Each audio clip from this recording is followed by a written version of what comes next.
네, 감사합니다. 이 아침 우리에게 주신 하나님의 말씀은 신약 성경입니다. 신약 성경 요한복음 2장 1절에서 11절까지 말씀입니다. 신약 성경 요한복음 제2장 1절에서 11절까지 말씀. 찾으신 분들은 자리에서 일어서 주시기 바랍니다. 혹 다리가 불편하신 분은 그 자리에 앉아 계셔도 괜찮고요. 네. 자, 그러면 요한복음 2장 1절부터 11절 됐나요? 네. 그럼 같이 받들어 읽겠습니다. 시작. 사흘째 되는 날에 갈릴리 가나에 혼인잔치가 있었다. 예수의 어머니가 거기에 계셨고 예수와 그의 제자들도 그 잔치에 초대를 받았다. 그런데 포도주가 떨어지니 예수의 어머니가 예수에게 말하기를 포도주가 떨어졌다 하였다. 예수께서 어머니에게 말씀하셨다. 여자여, 그것이 나와 당신에게 무슨 상관이 있습니까? 아직도 내 때가 오지 않았습니다. 그 어머니가 일꾼들에게 이르기를 무엇이든지 그가 시키는 대로 하세요 하였다. 그런데 유대 사람의 정결 예법을 따라 거기에는 돌로 만든 물 항아리 6이 놓여 있었는데 그것은 물 두세 동이 들이 항아리였다. 예수께서 일꾼들에게 말씀하셨다. 이 항아리에 물을 채워라. 그래서 그들은 항아리마다 물을 가득 채웠다. 예수께서 그들에게 말씀하시기를 이제는 떠서 잔치를 맡은 이에게 가져다 주어라 하시니 그들이 그대로 하였다. 잔치를 맡은 이는 포도주로 변한 물을 맛보고 그것이 어디에서 났는지 알지 못하였으나 물을 떠온 일꾼들은 알았다. 그래서 잔치를 맡은 이는 신랑을 불러서 그에게 말하기를 누구든지 먼저 좋은 포도주를 내놓고 손님들이 취한 뒤에 덜 좋은 것을 내놓는데 그대는 이렇게 좋은 포도주를 지금까지 남겨두었구려 하였다.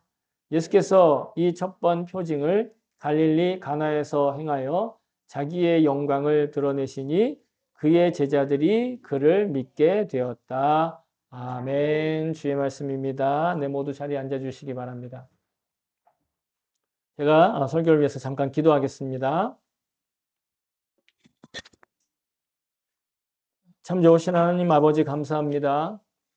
오늘도 이 귀하고 복된 말씀을 우리에게 허락하여 주시고 이 미천하고 부족한 사람을 통하여 영원하신 하나님의 말씀을 고백하며 또 선포하게 하심을 감사와 찬양을 드립니다. 부족한 인간이 주님의 말씀에 흠이 되지 않도록 이 시간 성령님이 신이 역사하셔서 말하는 자나 듣는 자가 모두가 다 성령으로 하나 되게 하시고 특별히 말하는 자는 하나님의 말씀을 전할 때 듣는 자가 하나님의 말씀으로 들을 수 있는 귀하고 놀라운 시간 될 수 있도록 주님 도와주시옵소서. 하나님 우리의 부족한 것들 또 우리의 결정적으로 문제 있는 것들, 그 모든 것들 가운데 주님의 성령으로 채워주시사 그 모든 것들이 다 회복되고 채워지고 충만케 하여 주시옵소서. 이 시간 우리를 성령으로 보호하시고 또 충만케 하시고 또 인도하여 주실 줄 믿고 모든 말씀 우리 주 예수 그리스도의 이름으로 기도하옵나이다. 아멘. 할렐루야. 아멘. 감사합니다. 지난주까지 갈랄디아서 강의 설교를 마감하였습니다. 약 20 서너 주 정도 됐는데요. 지난주에는 이제 갈라디아서 마지막 결론으로서 예수님께서 완벽하게 이루신 구원에 속해 있는 자들은 이미 새로운 존재라는 걸 확인했습니다. 그래서 이 약속과 이 축복에 대해서 성경이 우리에게 말씀하시는 것을 우리는 갈라디아서를 통해서 주의 음성을 들었습니다. 주의 음성을 들은 겁니다. 제가 제 음성만 들은 게 아니라 우리 안에 계시는 성령님께서 그것을 우리 마음으로 들었다면 주의 음성을 들은 겁니다. 여러분, 저와 여러분이 정말로 이렇게 예수님께서 이 십자가 위에서 이루신 그 역사로 말미암아 이제 우리는 새로운 존재인 걸 믿습니다. 아멘. 자기의 형편 따라서 내가 어떤 존재다라는 걸 보지 않고 예수 그리스도께서 나를 위해서 무엇을 하셨는가를 통해서 자신의 새로움을 믿을 수 있기를 바랍니다. 그러니 이제는 더 이상 어떤 풍파와 풍랑과 유혹과 고난이 밀려오더라도 결코 그저 주저하지 않고 주님께서 나를 붙드신 손을 결코 놓지 않으심을 기억할 수 있는 줄로 저는 믿습니다. 그래서 우리가 더 많은 걸 얻기 위해 혹은 더 많은 걸 자랑하기 위해 노력하는 자가 아니라 오직 모든 일에 감사와 찬양과 기쁨과 기도로 주님과 행복한 동행을 이루어가는 저와 여러분 될 수 있기를 정말 갈망하고 소망합니다. 오늘은 이제 앞으로 히브리서를 강의를 하게 될 텐데 좀 준비하는 기간 동안 오늘 먼저 요한복음에 있는 말씀을 통해서 주님이 주시는 음성에 귀를 기울이시기를 바랍니다. 예수님이 예전에 제가 요한복음도 한번 강의를 했었죠. 네. 근데 예수님이 제자들과 함께 이제 다니시다가 가나라고 하는 동네, 초콜릿 이름 아닙니다. 갈릴리에 가면 가나라는 동네가 있어요. 그러니까 이게 일본어로 하면 마치라고 하죠.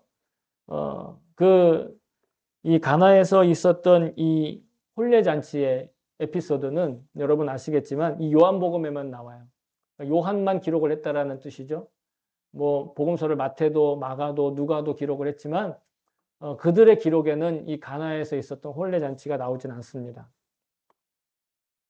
물론 예수님께서 이 가나의 혼인 잔치 요한만 기록했다고 해서 그래서 이건 신빙성이 떨어지는 거 아니냐 이렇게 얘기할 수는 절대 없습니다. 의심할 수 없는 사실이죠. 하지만 이 기적적인 사실보다 예수님이 물로 포도주를 만드셨어 하는 이 놀라운 기적 그 사실 자체보다 더 중요한 것 그것을 요한이 발견해냈다라는 게 사실은 우리가 이 말씀을 주목하는 이유입니다. 이 에피소드를 통해서 요한은 예수님이 하나님의 아들로 태어나신 영적인 목적 그리고 그 놀라운 사명에 대해서 분명히 발견하고 알았던 것이죠. 그러니까 다른 복음서 기자들은 굳이 기록하지 않았지만 요한은 그것에 대한 경험, 체험이 있기 때문에 자기의 경험담을 녹여놓은 것이죠. 그리고 이 사실은 예수님이 12명의 제자들을 특별히 부르시잖아요. 그 여러 제자들 중에 구별하기 그 이전에 있었던 일이에요. 그리고 오늘 본문에도 나오지만 예수님이 자기 어머니 마리아한테 그러잖아요. 자기의 때가 아직 이르지 않았다고. 자기의 때가 아직 이르지 않은 상태에서 일으켰던 그런 기적이죠. 그래서 예수님께서 이 혼인잔치에서 행하신 이 기적과 이적이라고 하는 것이 예수님의 영적인 운명, 그러니까 운명이라고 하면 좀 표현 그렇지만 어떻게 예수님의 인생이 계획되어져 왔고 그리고 예수님은 어떠한 하나님으로부터 부르심을 받았는지 이것이 살짝 예표로서 드러나는 그런 사건이다. 이렇게 볼 수 있고 요한은 아마 그것을 눈치채지 않았을까. 죄송합니다. 그렇게 볼 수 있다라는 거죠. 자, 오늘 뭐 통역이 없으니까 막 제가 우리말을 좀 빨리 할 수 있어서 편하시죠? 네. 통역이 있어도 감사하고 없어도 감사하고.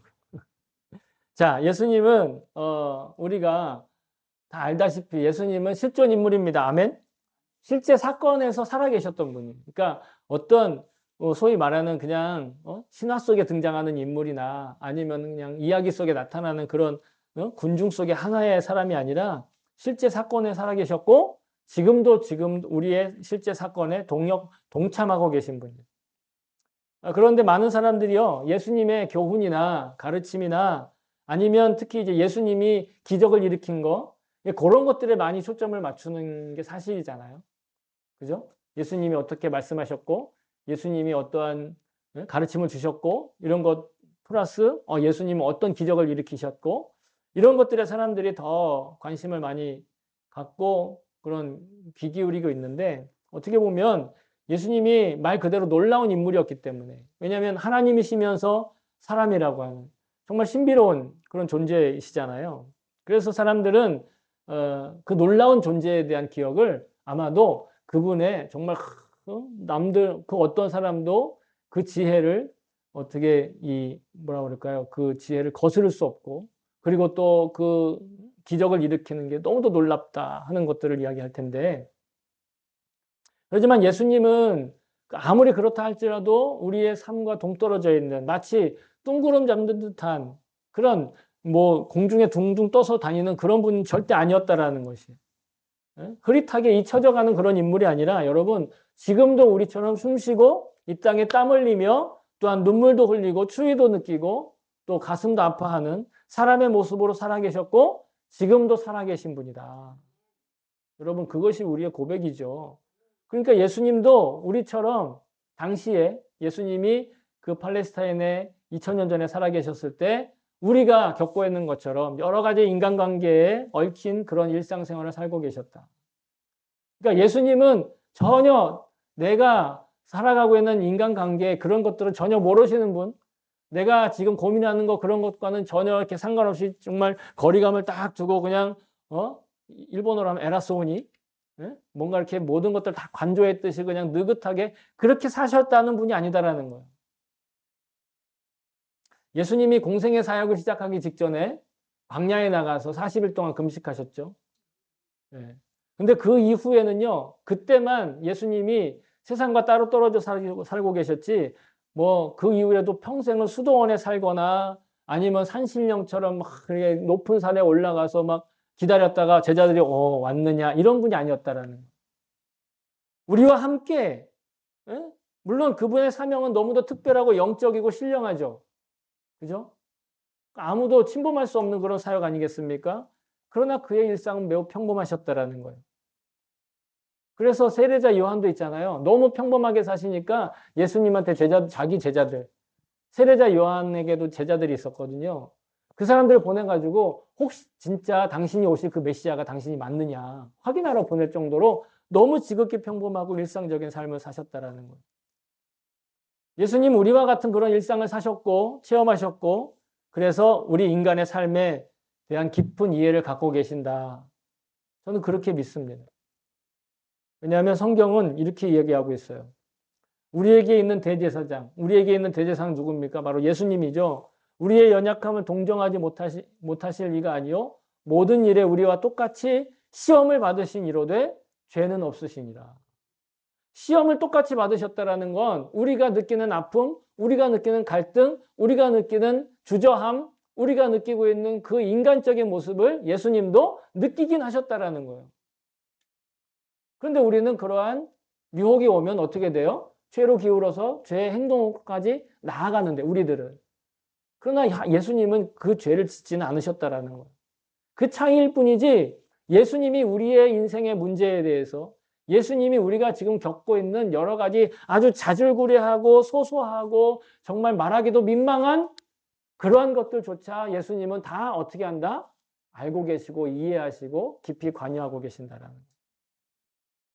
그러니까 우리가 어떠한 일상적인 죄고 일상적이고 사소하고 아주 정말로 말하기도 민망한 그런 부분들까지도 예수님께 말씀드려서 모든 것들을 다 용서받을 수 있는 그런 십자가라는 것이죠. 그런 죄까지도 해결할 수 있으셨다는. 그러니 예수님의 십자가와 그 보혈의 희생은요, 우리의 삶과 전혀 상관이 없는 어떤 기독교적인 교리로 그냥 만들어진 기독교적인 율법이나 교리로 만들어지기 위해서 예수님이 그냥 행하신 일, 혹은 신화, 아니면 단순한 비유, 이런 것들이 절대 아니다라는 것. 그것이 바로 그분의 삶은 바로 현실이었다라는, 우리의 삶이 현실이듯이. 그래서 우리의 현실 또한 아무리 가볍고 또한 부조리하고 민망스럽고 또 자잘할지라도 여러분 그 자체로 의미가 있고 희망이 있고 그리고 소망이 있다. 저는 그렇게 믿습니다. 오늘 여러분 주보에 나와 있는 칼럼을 한번 보세요.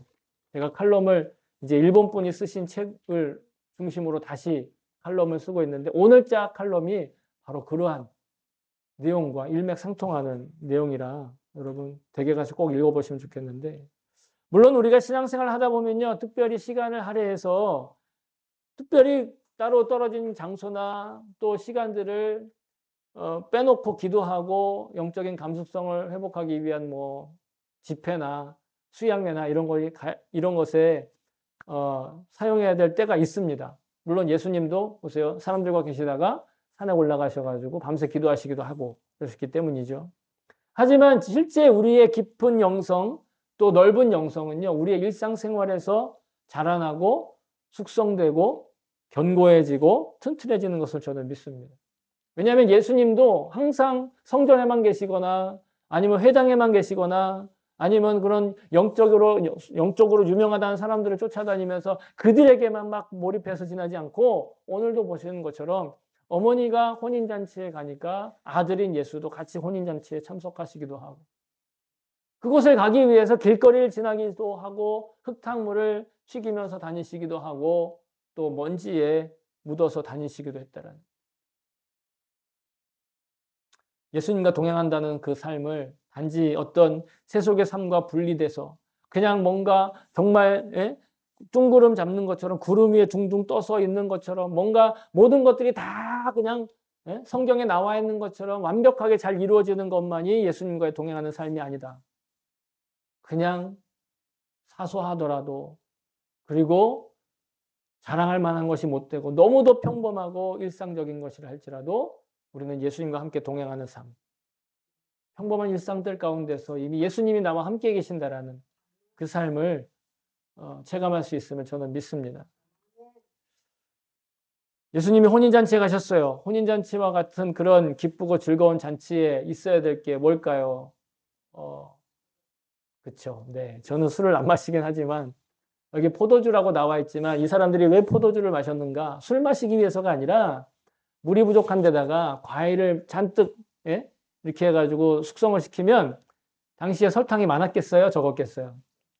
설탕이 별로 없잖아요. 그러니까 당분이 적은 그 과일즙이 숙성되니까 술이 된 거예요. 그래서 포도주인 것이지 이들이 포도주를 마시려고 술에 취하기 위해서가 아니라 그러나 잔치 때는 반드시 그런 음식들이 필요하잖아요. 당시에 혼례에서 중요한 음식이 바로 포도주였다라는 거예요. 그래서 잔치를 준비하는 집에서는 포도주를 넉넉하게 준비하는 게 거의 의무랑 마찬가지죠.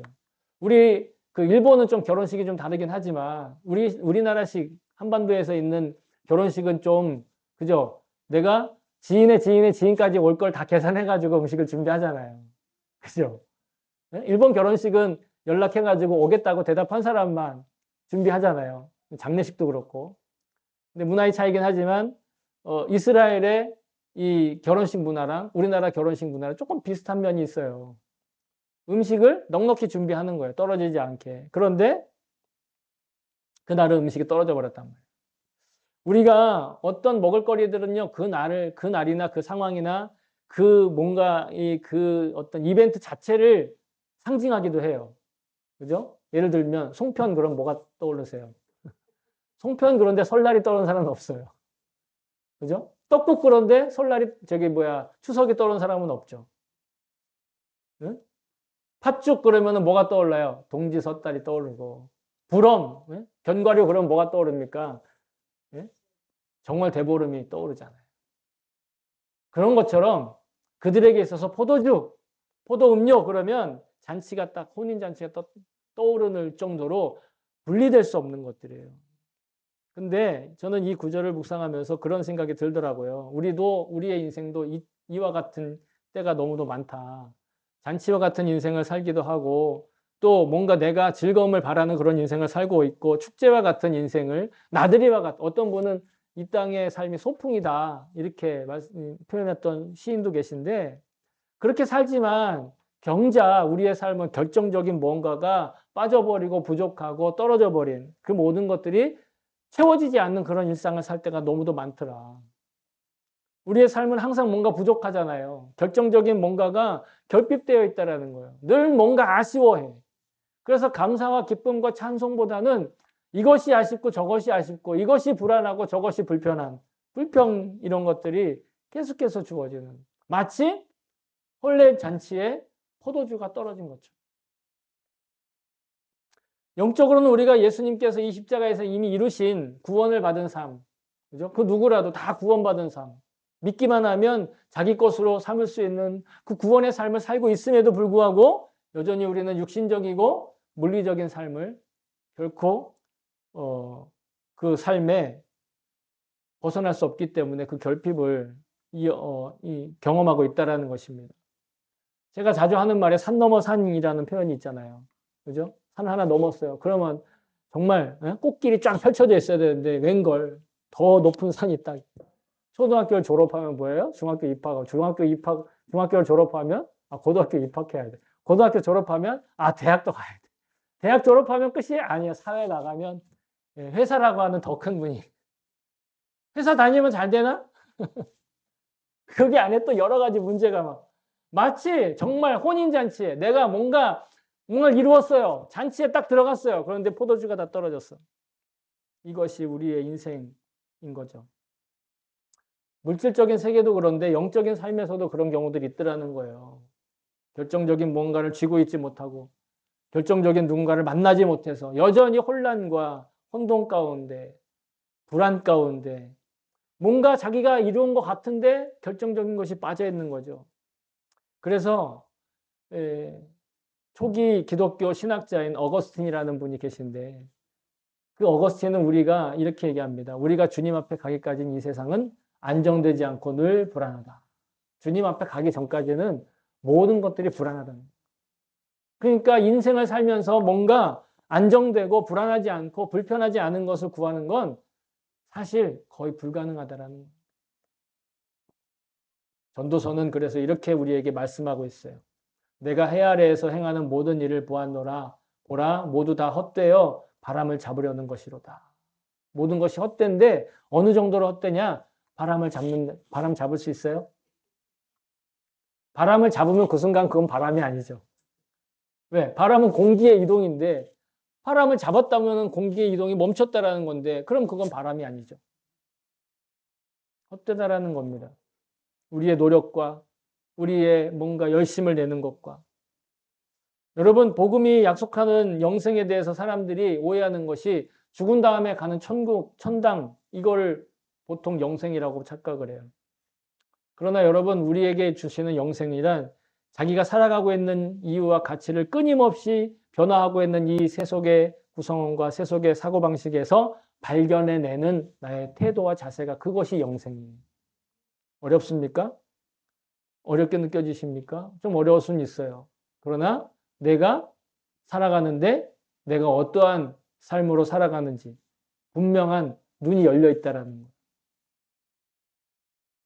철학자들은 우리 인생에 대해서 여러 가지 이야기를 하거든요. 그 중에 그리스 로마 신화에서 말하는 인생을 말하는 이 내용이 있는데 혹시 시지푸스의 신화라는 이야기를 들어보셨나요? 시지푸스. 요즘에 제가 이걸 준비하느라고 인터넷 찾아봤더니 요즘에는 시지푸스라고 안 부른다. 시시포스라고 하더라고요. 이름도 바뀌어요.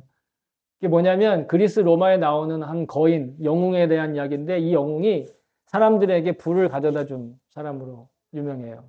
그래서 제우스한테 그리스 로마 신화니까 제우스가 나오잖아요. 제우스가 최고 신이잖아요.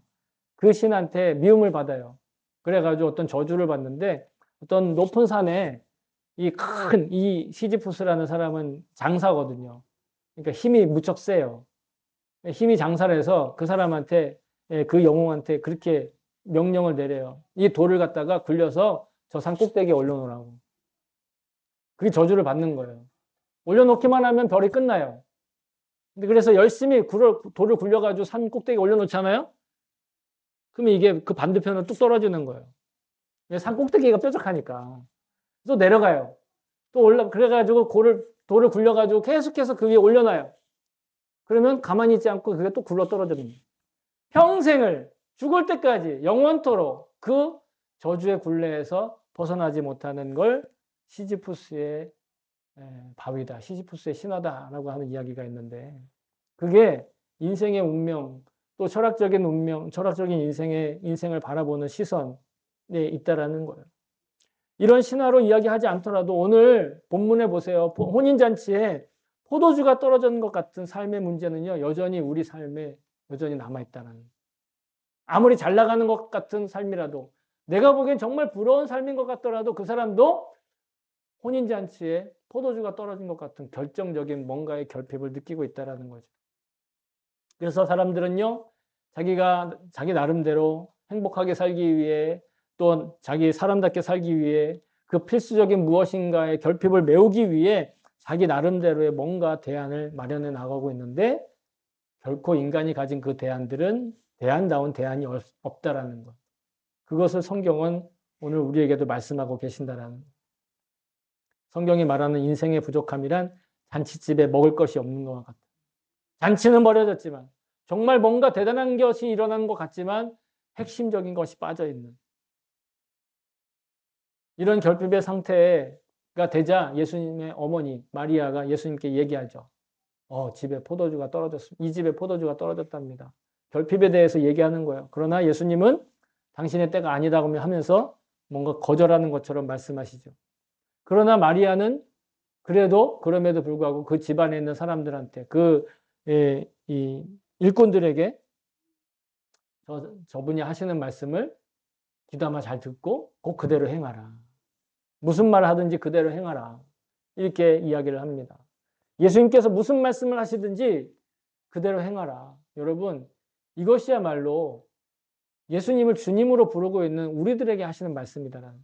당시에 그 자리에 실제로 가나의 혼인잔치에 참여했던 예수님의 어머니가 그 일꾼들에게만 하시는 말씀이 아니라 오늘날 예수님을 구세주, 우리의 주님이라고 부르는 그 예수님께서 우리에게 하시는 말씀. 오늘날에도 마찬가지. 예수님이 뭐라고 하면 그대로 들으라는 거예요. 우리는 그렇게 들을 수 있고 순종할 수 있는 그런 존재임을 예수님이 말씀하셨어요. 내가 어떻게 나로부터 찾아내는 것이 아니라 예수님이 말씀하셨어요. 이렇게 내 양은 내 음성을 들으며 나는 그들을 알며 그들은 나를 따르느니라. 내가 그들에게 영생을 주노니 영원히 멸망하지 아니할 것이요 또 그들을 내 손에서 빼앗을 자가 없느니라. 예수님의 손에서 우리를 빼앗을 자가 없다. 그러니 안심하라는 거예요. 그러니 안심하고 주님의 말씀을 들으라는 거예요. 여러분, 우리가 살다 보면 진짜 잔치집에 음식이 없는 것 같은 그런 현실적인 문제, 고난, 고통, 부조리 이런 너무 황당한 일들을 많이 겪잖아요. 그때 여러 가지 수많은 서로 다른 견해들과 설득력 있고 또 납득하는 이야기들이 많이 있어요. 모두 다 들어보면 일리가 있어요. 그 얘기가 하는 게 맞는 것 같아요. 그러나 자세히 들어보면 진리는 아닌 것 같아요. 지난주에도 말씀드렸잖아요. 이단에 가서 교육받으면 구원의 확신 있는 사람은 뭐라고 얘기한다고요? 뭔가 이상해. 세상에 대해서도 마찬가지예요. 일리 있는 이야기를 듣지만 진리와 진리 안에 머물면 그 일리 있는 이야기가 그게 결국은 뭔가 이상한 이야기가 돼요. 여러분, 우리가 오직 들어야 될, 귀 기울여야 될 진리는 무엇입니까? 바로 예수님의 명령이고 예수님의 말씀이고 그 가르침이신 걸 저는 믿습니다. 예수님께서 겪으신 일이고 하나의 단순한 사실이 아니라 그러니까 예수의 어머니 마리아가 그냥 지나가는 일꾼들에게 그냥 던진 말이 아니라 오늘날 우리에게 말씀하시는 예수가 무엇라 말씀하시든 그 말씀에 귀를 기울이고 순종하라. 근데 무슨 말씀을 하셨을까? 예수님은 집에 그 일꾼들한테 그 항아리에다 물을 채우라고 하거든요. 근데 그 항아리가 돌 항아리예요. 정결 예식을 위해 사용하는 항아리다. 이렇게 오늘 성경에 나와 있잖아요. 정결 예식이라는 게 뭐냐면 소위 말해서 손 깨끗하게 씻으라는 거예요. 한마디로 간단하게 얘기하면. 왜냐하면 구약 시대에 이 이스라엘 백성들이 거처가 정해지지 않고 텐트 생활을 했잖아요. 그러니까 돌아다니면서 살다 보니까 먼지 묻고 막 더러워지고 하니까 밥 먹기 전에 꼭 어떻게 해라? 손 씻고 먹어라. 뭐 엄마가 하는 얘기 같아, 그죠? 하나님이 그렇게 얘기하셨다니, 야, 손 씻고 밥 먹어. 그거를 하나님이 정결 예식이라고 하는 하나의 율법을 만들어 놓으셨으니까 그들이 지킨다라는 거예요. 가정 내에 그런 룰이 있잖아요. 저희 가정은 저녁 때 꼭 한 가족이 같이 밥 먹는 게 그게 룰이에요. 네. 뭐 자주 깨져서 문제긴 하지만 어쨌든 간에 그런 정결 예식을 하는 그 돌 항아리가 있었다라는 거예요. 제가 그 돌 항아리를 또 봤다는 거 아닙니까? 언제 봤다고요? 2023년. 제가 이스라엘 여행을 갔다 왔잖아요. 이스라엘 여행 갔다 올 때 그때 여기 보시면 이게 그 가나의 혼인잔치가 있었던 자리에 세워진 교회예요. 다시 말씀드릴게요. 가나에 혼인잔치가 있었다라고 여겨지는 집 위에 세워진 교회. 예. 실제로 그 집이라고 믿을 만한 근거가 있으니까 그곳에 교회를 세웠겠죠? 그 교회의 모습이, 외관의 모습이에요. 그래서 가운데 보시면 이게 뭐야, 레이저가 안 돼서 그런데 가운데 보시면 마리아가 이렇게 가운데 상이 서 있어요. 이게 마리아를 숭배해서가 아니라 마리아가 명령했잖아요. 예수님 말 들으라고. 그래서 이제 이제 해놓은 건데, 여기 보시면 그 안에 들어가면 그때 당시에 쓰던 돌 항아리들, 그리고 집안 집기들 부서진 것들 이렇게 있어요. 예. 여기 보시면, 가만히 보시면, 오른쪽 밑으로 보시면, 여러분 보시기에 오른쪽 밑으로 보시면 뭔가 깨진 동그란 게 있잖아요. 그게 당시에 쓰던 이제 조그만 항아리. 예? 물을 푸는 항아리. 근데 여기 예수님이 물을 채우라 한 항아리는 어떤 항아리냐? 이 항아리예요. 항아리처럼 안 보이죠? 무슨 그냥 돌덩어리처럼 보이잖아요. 그죠? 이게 높이가 한 제 어깨 정도, 어깨에서 옆구리 정도 사이 되고 그 폭은 한 이 정도 돼. 한 알음 반 정도 더 되는데 위에서 보면 이렇게 생겼어요. 절구통 같이 생겼죠. 그러니까 큰 돌에다가 구멍을 파가지고 거기에 물을 채워 넣는 거예요. 그러니까 큰 이렇게 뭐 도기로 만든 게 아니라.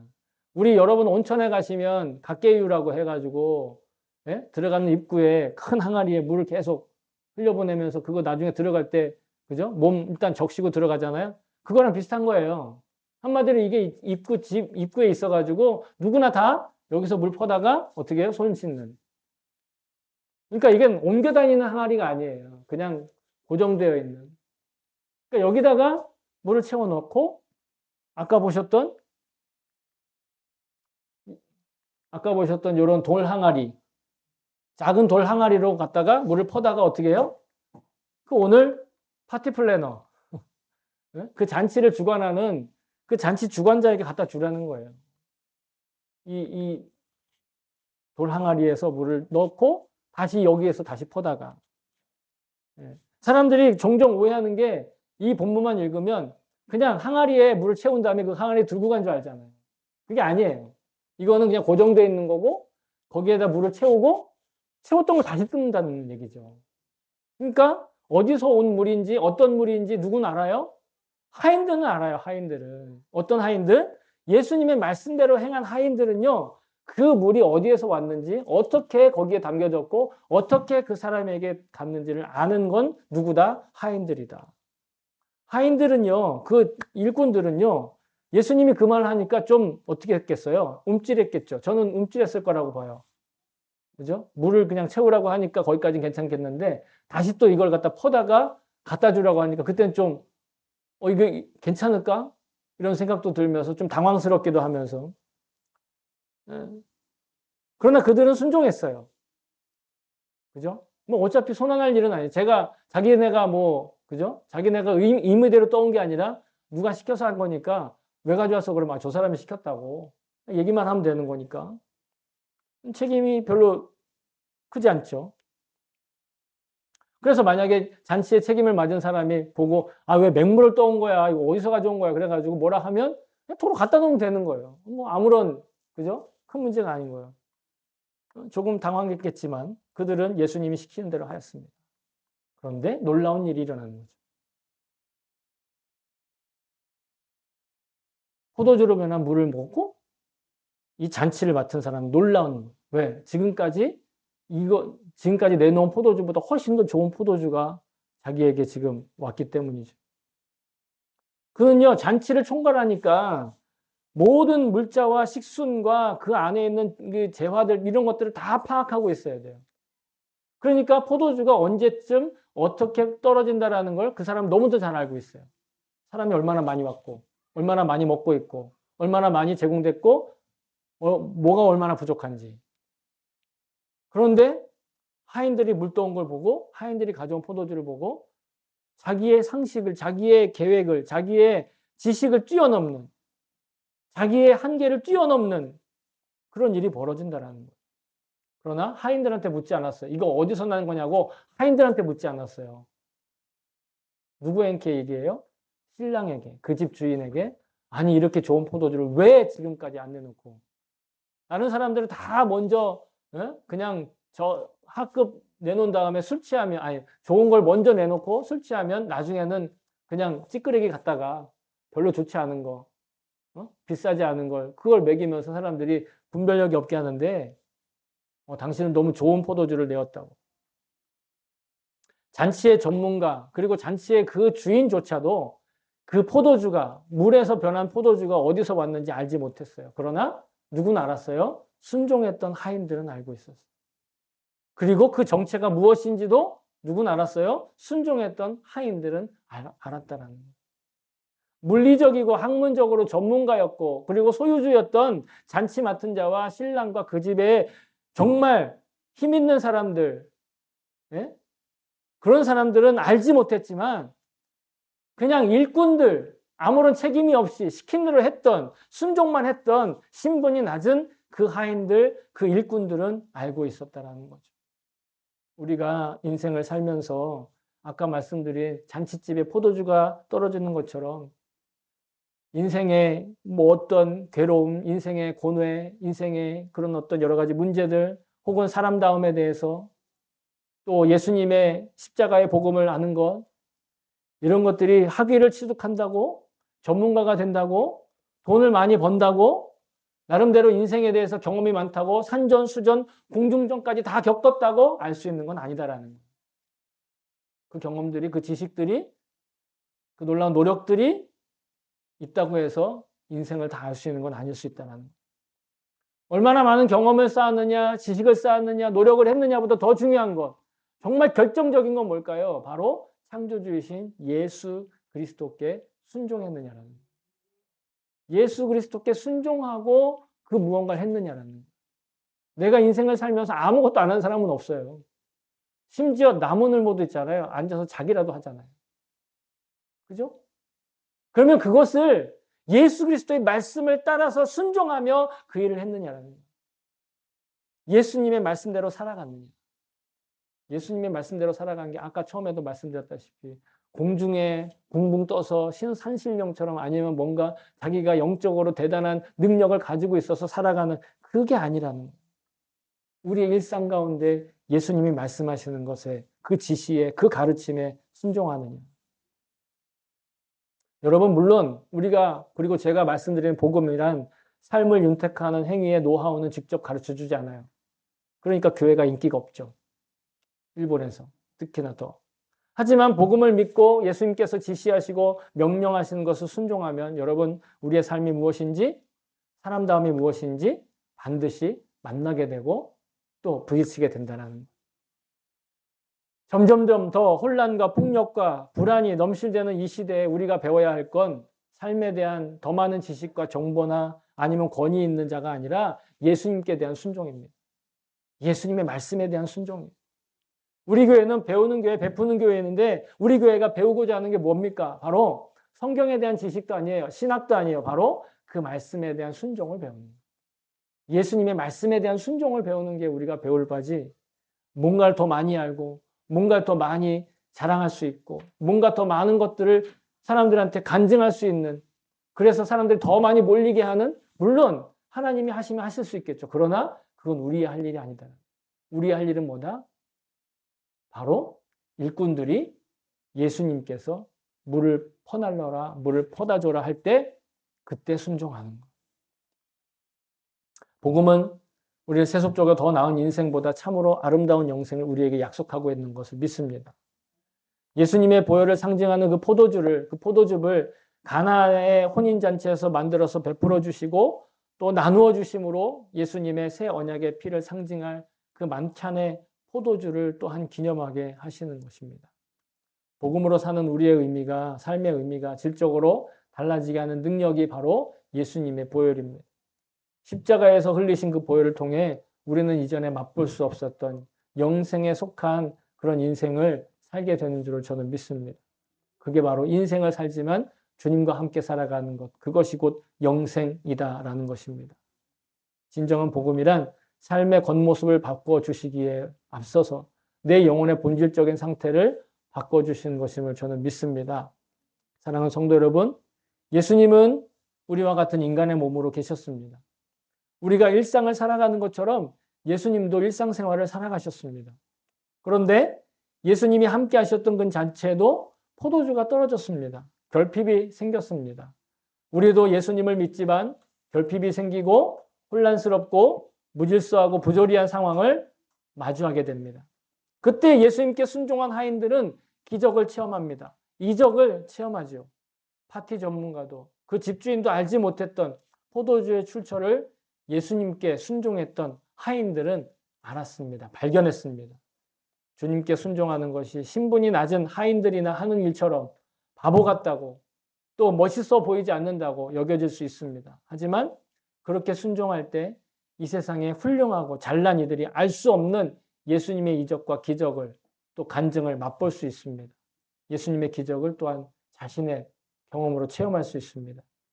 무엇보다 예수님을 알 수 있게 됩니다. 저와 여러분이 복음의 눈으로 이 세상을, 자신의 일상을 볼 때 놀라운 기적을 발견하는 그런 영적인 감수성을 회복할 수 있기를 다시 한번 소망합니다. 영적인 감수성을 회복하여 일상의 모든 일에 예수님과 동행하며 감사할 수 있기를 다시 한번 주의 이름으로 축복합니다. 아멘.